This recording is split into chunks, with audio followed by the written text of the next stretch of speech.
좋은 날입니다. 오늘도 말씀 안에 승리하는 하루 되시기를 기도하겠습니다. 오늘 생명의 산 본문은 열왕기하 18장 1절부터 12절입니다.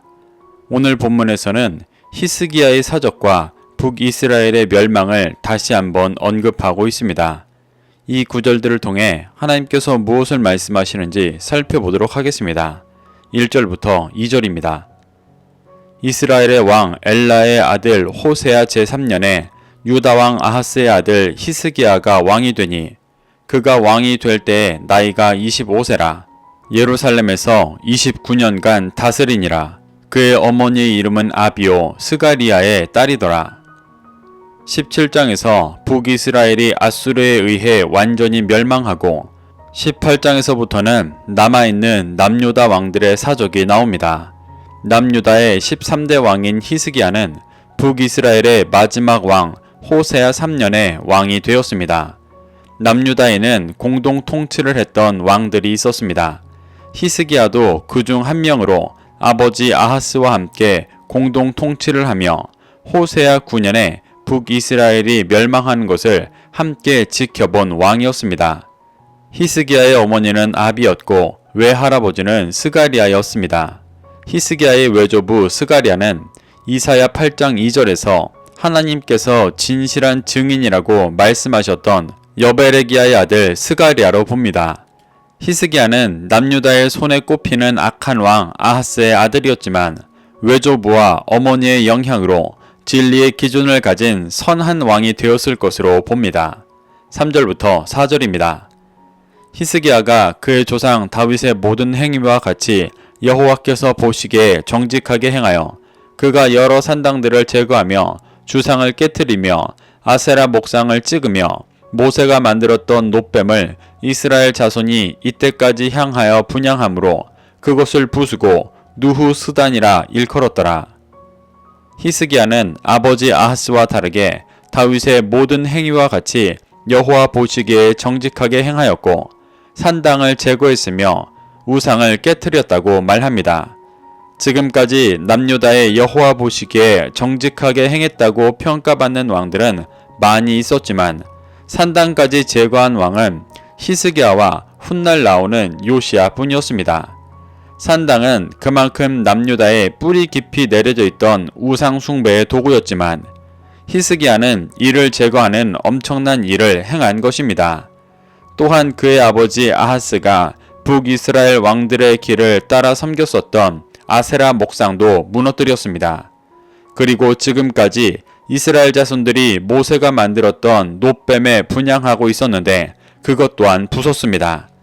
모세가 만든 놋뱀은 민수기 21장에 나오는 것입니다.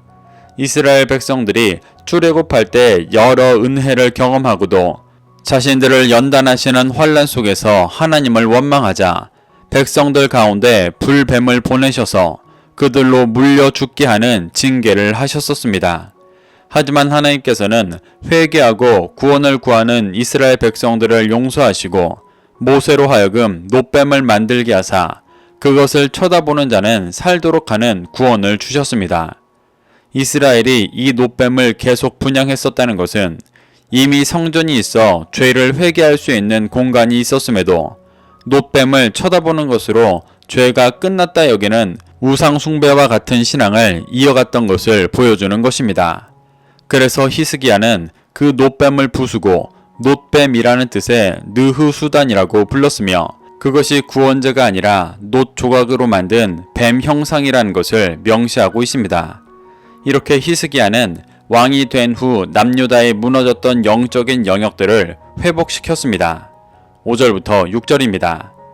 히스기야가 이스라엘 하나님 여호와를 의지하였는데 그의 전후 유다 여러 왕 중에 그러한 자가 없었으니 곧 그가 여호와께 연합하여 그에게서 떠나지 아니하고 여호와께서 모세에게 명령하신 계명을 지켰더라.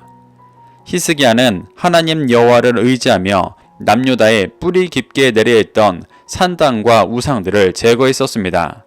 이는 특히나 그의 아버지 아하스 때 수많은 우상 숭배로 영적 질서가 무너져 있던 남유다의 영적인 기준을 회복시키는 엄청난 일을 했던 것입니다. 그래서 그의 전후 유다 여러 왕 중에 그러한 자가 없었다고 기록하고 있습니다. 열왕기에서 이러한 평가를 받는 남유다 왕은 히스기야와 요시야뿐일 정도로 깊이 여호와를 의지했었던 모습을 표현하고 있습니다.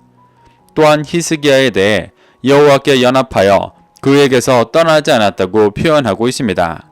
여기서 연합하다의 언어 다바크는 달라붙다, 결합하다라는 뜻으로 몸에 지체가 붙어있는 것을 표현할 때도 사용되어지는 단어입니다.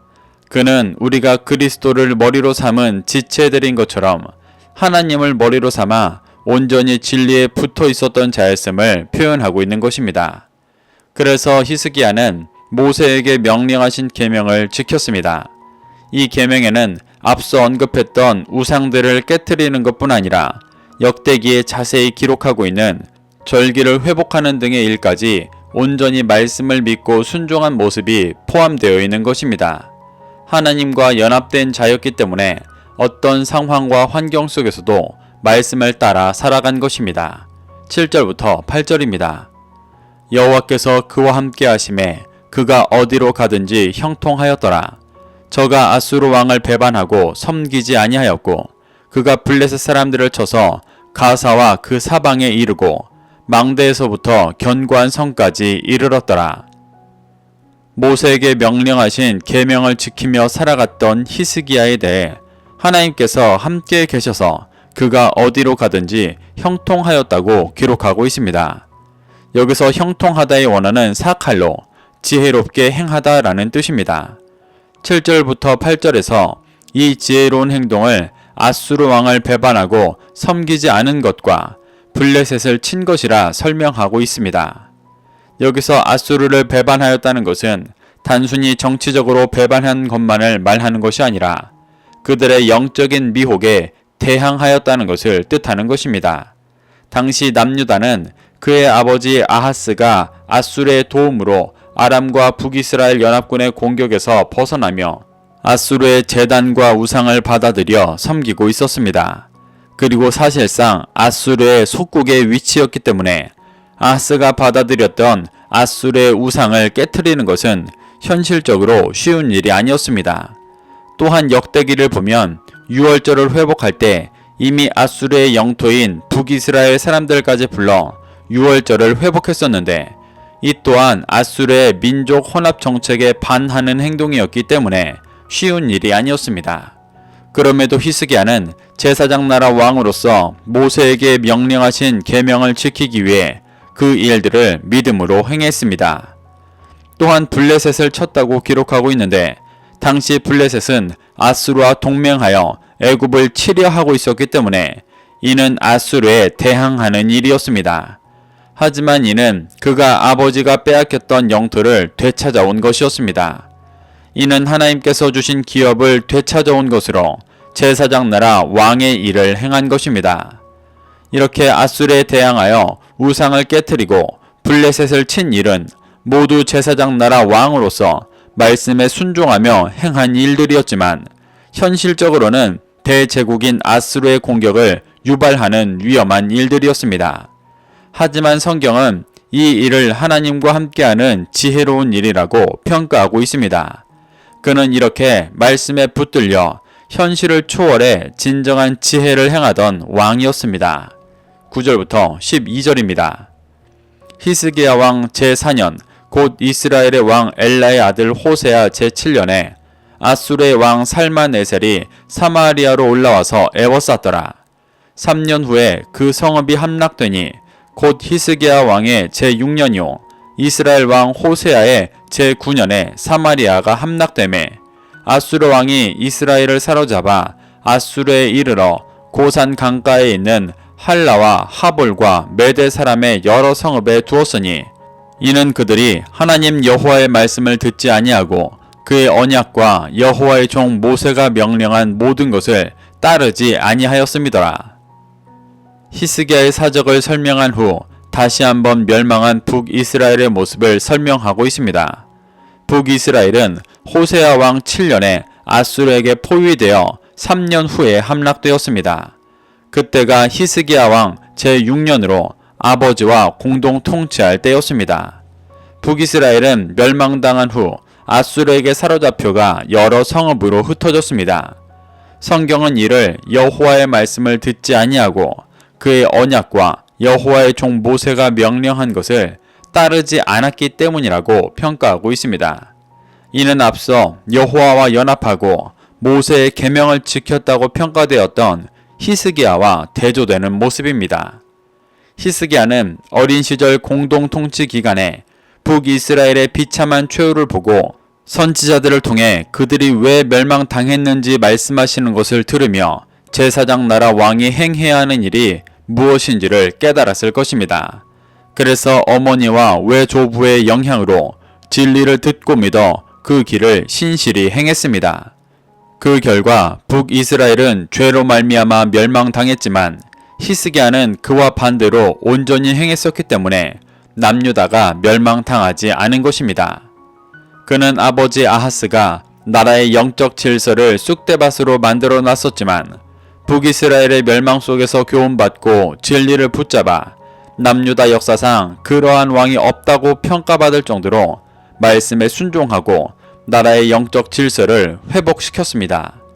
이 일이 대제국 아수르와 적이 되는 길이었음에도 현실의 위협이 아닌 영적인 심판을 더 두려워하며 제사장 나라의 모습을 회복하였습니다. 어느 때보다 영적으로 어두운 이때에 우리도 히스기야와 같이 북이스라엘의 멸망 속에서 교훈받고 진리를 붙잡아 이 땅에 무너진 영적 질서를 회복하는 자가 되어주기를 소망합니다. 현실의 어려움보다 영원한 심판을 두려워하며 성령님의 능력으로 그 일들을 함께 행하게 되시기를 축복합니다. 그래서 회복을 경험하며 주님과 연합하고 동행하는 기쁨을 날마다 누리게 되시기를 바랍니다. 오늘도 이 말씀을 심령에 새겨 승리하는 하루 되시기를 기도하겠습니다.